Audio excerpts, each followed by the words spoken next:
7월 20일입니다. 이사야서 44장 21절에서 45장 7절까지 말씀 봅니다. 여호와 하나님께서 이스라엘 백성들에게 계속해서 사랑을 고백합니다. 야곱아, 이스라엘아, 내가 너를 지었으니 너는 내 종이니라. 내가 어찌 너를 사랑하지 않을 수 있겠느냐. 나는 한순간도 너를 잊은 적이 없다. 그렇게 고백을 합니다. 이어서 이렇게 말씀하시죠. 내가 너의 죄를 없애버렸으며 안개처럼 사라지게 하였으니 나에게로 돌아오너라. 내가 너를 구속하였다.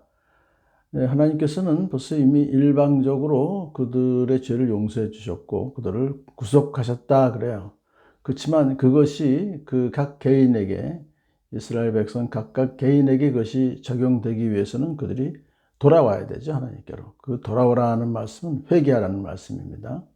너희는 불의한 생각을 버리고 나에게로 돌아와야 된다. 그럴 때에만 긍휼하심과 죄사함을 받게 될 것이며 살 길이 열리게 될 것이다.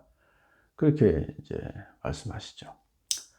이어서 우주 만물에게 여호와 하나님께서 행하신 일을 찬양하라고 명하십니다. 주님께서 이런 일을 행하셨으니 하늘아 기뻐하여라, 땅아 기뻐하여라, 기쁘게 노래하여라. 여호와께서 이스라엘을 구원하심으로써 영광을 드러내셨다. 그것을 노래하라는 것입니다.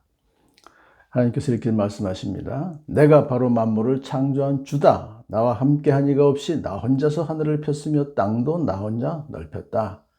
하나님 당신이 창조자이시라는 것을 밝히시는 것이죠. 이 창조자인 것을 밝히신 이유는 뭐냐면 창조의 능력과 그 사람의 지혜를 초월하는 하나님의 지혜로 이렇게 창조하신 분이 이스라엘 백성도 구원하실 수가 있는 것이다. 그 뜻이에요. 자, 이제 구체적으로 말씀하시죠. 고레스 왕 페르시아의 왕으로 하여금 바벨론을 쳐서 이스라엘을 귀환시키고 그들로 하여금 예루살렘 성전과 성읍을 재건케 하신 일은 어느 누구도 예상치 못한 일이고 오직 하나님의 능력과 지혜로만 가능한 일이었습니다. 하나님께서는 바로 이렇게 예언하신, 약속하신 말씀을 놀랍고도 귀한 방식으로 이루어내시는 그런 창조의 능력과 지혜를 가지신 분이다. 하나님께서는 당신의 종이 한 말을 이루어지게 하시며 예루살렘을 보시고는 여기에 사람이 살 것이다 하시며 황폐된 예루살렘에다 그렇게 말씀하신 거죠. 내가 그 허물어진 곳들을 다시 세우겠다라고 선포하십니다. 하나님은 깊은 물을 보시고는 말라라, 내가 너의 강물을 모두 마르게 하겠다. 이렇게 선포하신 것은 이 출애굽할 때 홍해를 마르게 하셨던 일을 상기시킴으로써 불가능을 가능케 하시는 하나님의 능력을 다시 한번 말씀하시는 것이죠. 앞으로 그 바벨론으로부터 이스라엘 백성들을 구해내시는 그 놀라운 일은 반드시 이루어지게 할 것이다. 그것을 뜻하는 것입니다. 하나님께서 그 고레스를 보시고서 너는 내가 세운 목자다. 나의 뜻을 모두 내가 이룰 것이다 라고 선포하신다는 거예요.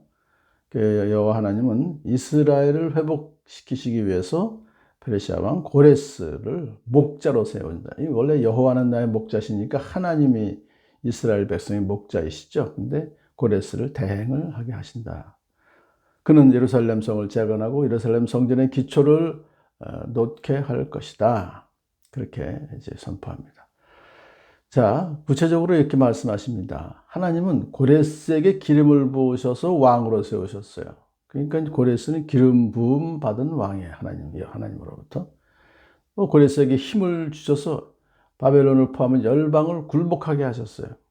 그래서 고레스는 여호와 하나님을 원래 알지 못했던 자입니다. 조로아스터교 신자입니다. 그렇지만 주님께서 그를 지명하여 부르셔서 영예로운 이름, 기름 부음 받은 종이라고 하는 그를 부여하시고 그에게 힘을 주십니다. 그러면서 이렇게 말씀하십니다. 고레스야 들어라. 내가 너보다 앞서가서 산들을 평지로 만들고 놋의 성문을 부수며 쇠 빗장을 부러뜨리겠다. 미리 바벨론을 가서 그렇게 하시겠다 이거예요. 안 보이는 곳에 간직된 보화와 감추어둔 보물을 너에게 주겠다.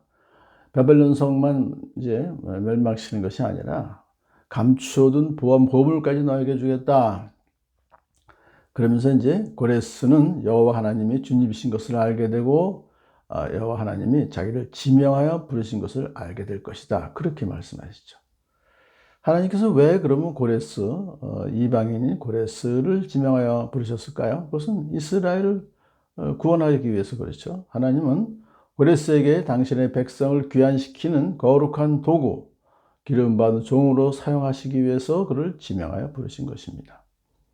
고레스의 영광을 위해서 하신 것이 아니라 하나님의 택한 백성 이스라엘의 영광을 위해서 그렇게 하신 것이죠.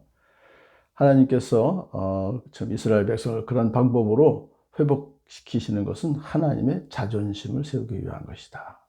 하나님은 범죄한 백성을 징계하셔서 그들에게 회개와 정화의 시간을 주셨어요. 포로로 잡혀있는 70년 동안. 그리고서는 이제 때가 되니까 새롭게 회복하시는 그 약속을 지키시는 것입니다. 이스라엘의 회복은 곧 언약의 회복을 의미하는 것이죠. 비록 이방신 조로아스터교를 섬기는 고레스이지만 하나님은 당신의 목적을 이루시기 위해서 그에게 영광스러운 직분을 맡기시고 세계를 제패하는 권력을 주셨던 것입니다. 하나님께서 고레스에게 이렇게 말씀을 이어가시죠. 나는 주다. 나밖에 다른 이가 없다. 나밖에 다른 신은 없다. 너가 지금 조로아스터교를 믿고 있지만 나 이외에는 신이 없다. 하나님의 유일성과 전능성을 알려주셨어요. 내가 비록 나를 알지 못하였으나 이방이니까 당연한 일이죠. 하지만은 나는 너에게 필요한 능력을 주겠다. 세계를 제패하는 능력. 그렇게 해서 온 세상에 나밖에 다른 신이 없음을 사람들이 알게 하겠다. 고레스를 통하여서 그렇게 하시겠다는 거예요. 나는 빛도 만들고 어둠도 창조하며 평안도 주고 재앙도 일으킨다. 나 주가 이 모든 일을 한다. 그러니까 모든 만물을 창조하신 하나님께서 이제 모든 또 역사의 흥망성쇠도 하나님께 전적으로 달려 있으신데요. 평안도 주고 내가 모든 일을 한다는 것은 계속적으로 하나님께서 활동하고 계신다는 거예요. 하나님께서는 저와 여러분을 위해서 오늘도 활동하고 일하십니다. 저희들에게 평안을 주시기 위해서 일하시는 하나님을 찬양하며 하나님만 의지하며 살아가는 복된 하루 되시길 축복합니다.